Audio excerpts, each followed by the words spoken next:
ഗാന്ധി പണ്ട് 1909 ഇപ്പം 109 വർഷമായിരിക്കുന്നു, അദ്ദേഹം ഒരു ചെറിയ പുസ്തകം എഴുതി, ഹിന്ദു സ്വരാജ്. അന്ന് ലോകനാഗരികത ഇത്രയൊന്നും വളർന്നിട്ടില്ല എങ്കിലും അദ്ദേഹം അതിലെഴുതിയ ഒരു ചെറിയ വാക്യം പ്രധാനപ്പെട്ടതാണ്. This world has enough to satisfy everyone's need but no one's greed എന്നാണ്.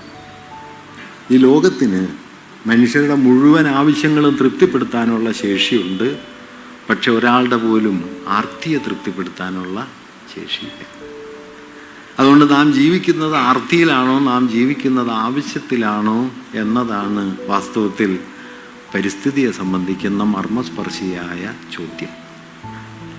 ആർത്തികളെ ആവശ്യമാക്കി തീർക്കുന്ന ഒരു നാഗരികതയിലാണ് നാം ജീവിക്കുന്നത്. ഗാന്ധിജി അടയാൻ ശ്രമിച്ചത് അതിനോടാണ്.